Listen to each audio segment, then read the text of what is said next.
Hello, Stitchers. Welcome to Stitch Please, the official podcast of Black Women Stitch, the sewing group where Black Lives Matter. I'm your host, Lisa Woolford. I'm a fourth-generation sewing enthusiast with more than 20 years of sewing experience.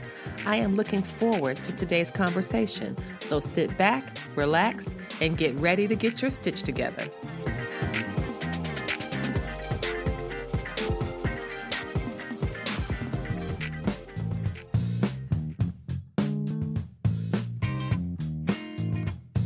Hey friends, hey. Welcome to this Fat Quarter episode. A fat quarter, if you don't know already, is a quarter yard of fabric that has a little bit of junk in the trunk, if you know what I mean. A little body yaddy yaddy.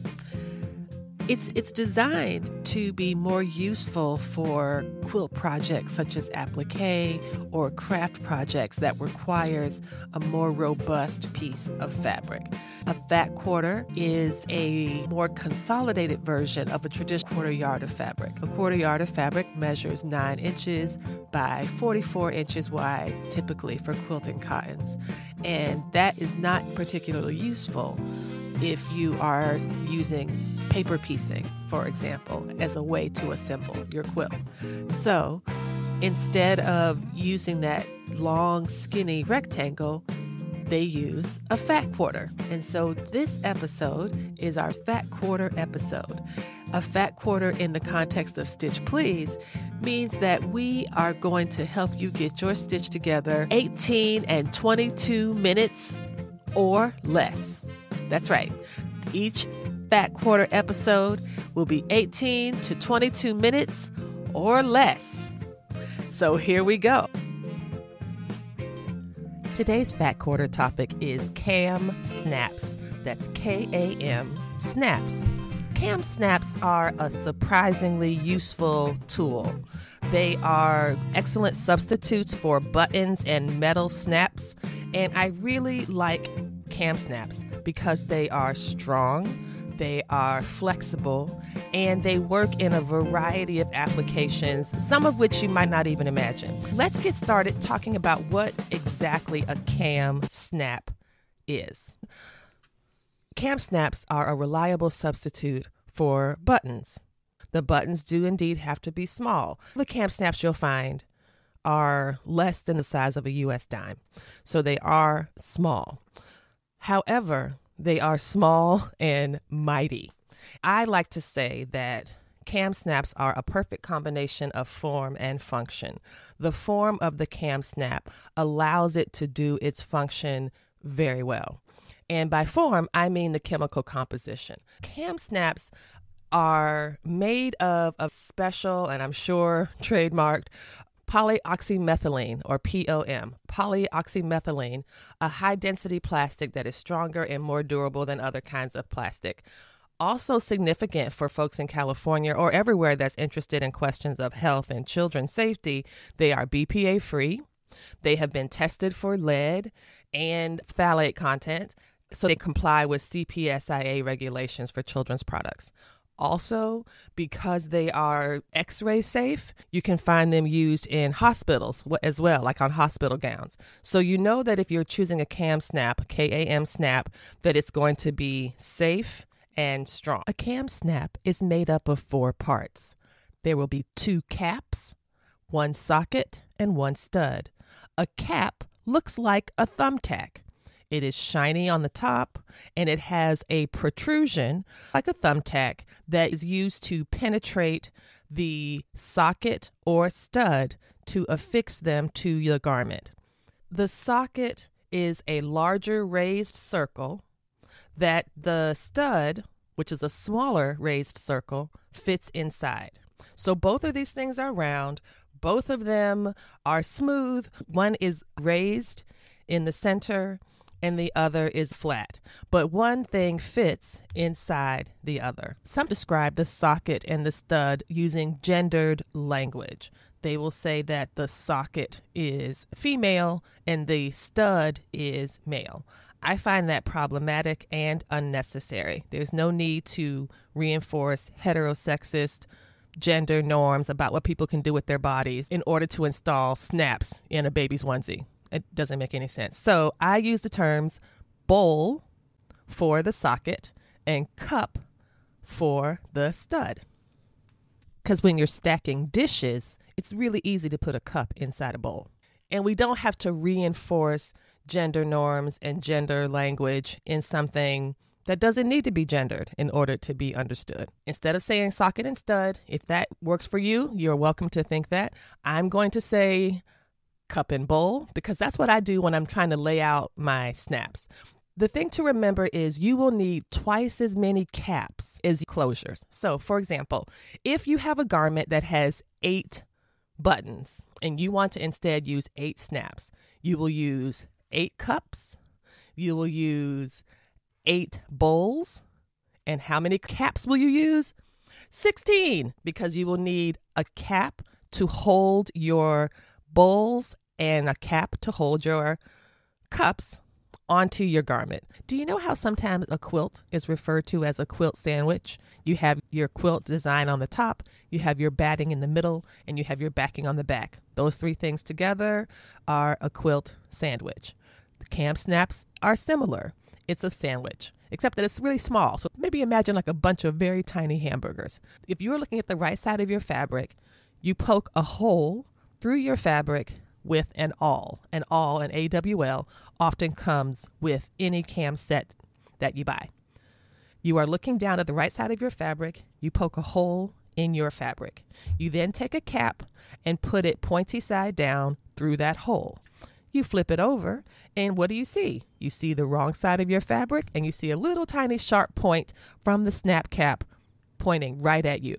You then take either your bowl or your cup and nestle it right on top, and then you have a little tiny sandwich.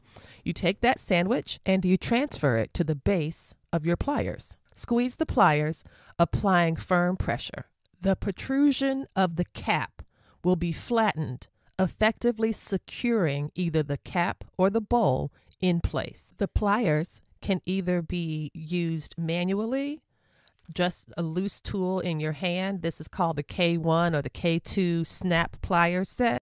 Those are hand tools. You can also use a professional snap press like the DK-98, which is a really cute little machine. It kind of looks like the mom alien on Aliens. Remember the mom alien on Aliens? That's what the head looks like to me.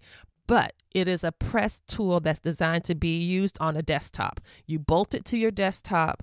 You can sit and use it and press it instead of having to squeeze your hand. Also, I was able to find a third option between the squeezing hand tool or the professional snap press. There are people who make wooden bases for your K1 or K2 hand tool to go into. That way you can insert your hand press into the wooden base that's been specifically created for it and get a similar effect as a professional snap press for a fraction of the price. This is not a complete and total replacement. If you're doing a lot of snaps, you will want a professional snap press. But if you enjoy snaps and you enjoy using them and you want to do more of it, but you're not sure you're ready to invest in a big snap press, I totally recommend the smaller ones that I found on Etsy with individual woodworkers who are making them to fit those hand presses. You're listening to the Stitch Please podcast, and we're talking today about KAM snaps for our Fat Quarter episode. I am going to do a little Patreon video so that if you are a Patreon supporter, you can see a video of me installing these snaps, including the special stand that I got from Etsy that helps make this process much easier. When we come back, we'll talk more about projects. Stay tuned. Hey friends, hey. The Stitch Please podcast is about to publish its 100th episode. That's right, 100 episodes. As part of the celebration, we are launching 100 by 100 to help us get 100 more Patreon supporters by the 100th episode publication date on September 15th, 2021. 100 additional Patreon supporters would give us the financial stability we need to hire editorial and production help. You can find the links to our Patreon in the show notes. Thank you so much for considering this, and thank you current and future Patreon supporters.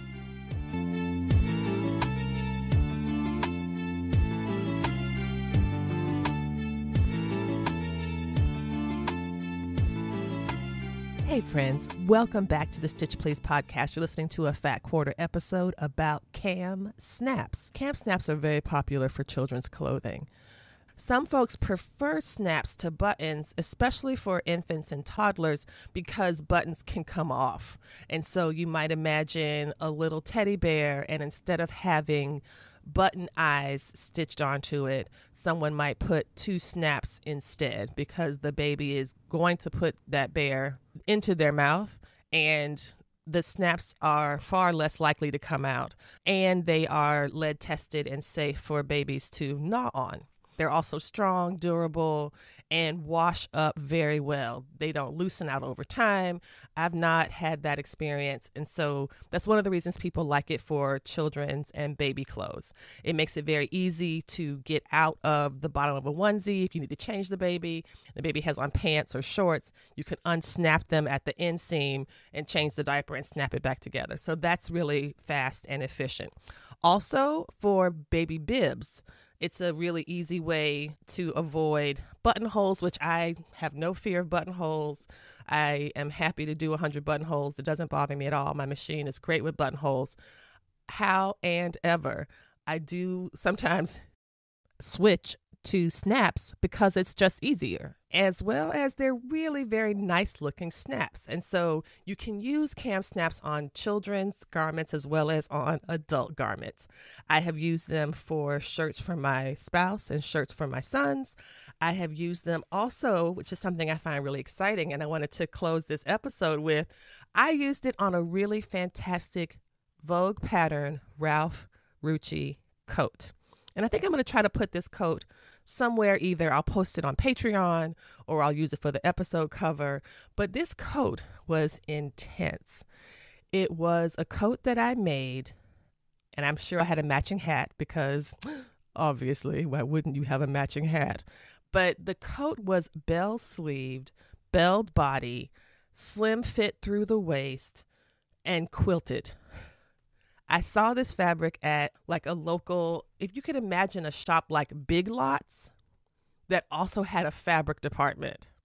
That's what this store was like. It was mostly fabric, but it had a bunch of other stuff too. And one of the fabrics they had was this quilted nylon stuff. I thought it was gorgeous, and I thought it was meant to be for car upholstery or something. It was a very unusual fabric.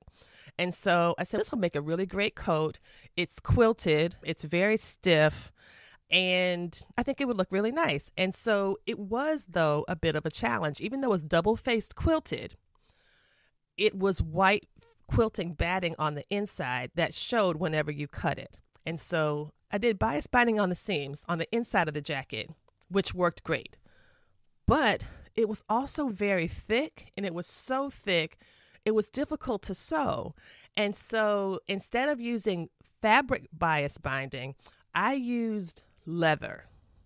And I used leather to bind the cuffs. I used leather to bind the hems. Now, I got the jacket all made up, but it is very thick in the front. And I might have made some kind of mistake because it didn't close in the way that I wanted. And I realized that either there was some kind of miscalculation or maybe it was just some of the fabric I was working with, but it was a struggle. So I said, I am not going to install buttonholes on this fabric because I don't trust it not to fray. So what can I do instead? And so I thought, since I'm using all this leather for binding, let me see if I can use leather to reinforce the buttonholes. And it worked great. Except I was not able to stitch buttonholes in the leather. And I was like, well, shucks, I've put all this work into this coat and it's not going to work. It's really disappointing. And then KAM snaps came to the rescue. I was able to put down these really delicate, very small pieces of suede leather all along the front of the coat in a row that was parallel to the center front closure. I then installed a snap through the leather pieces so that the caps of the KAM snap was showing through the leather. it looked great. It is still a great coat, and I feel really happy that it was able to be salvaged through the use of a KAM snap. That was probably the reason that I started to fall in love with KAM snaps, because it saved my bacon when I was struggling with this coat, and the coat turned out really nicely. Before we leave, I just wanted to say you are listening to the 96th episode of the Stitch Please podcast. We are 4 episodes away from our 100th episode. If you are able to join in the 100 by 100 campaign to help us get 100 additional Patreon supporters by September 15, 2021, we would really appreciate you joining us. For as little as $2 a month, you can help the podcast become self-sufficient, self-sustaining, and a lot less draining for yours truly. Thank you so much for considering this. And no matter what, come back next week and we'll help you get your stitch together.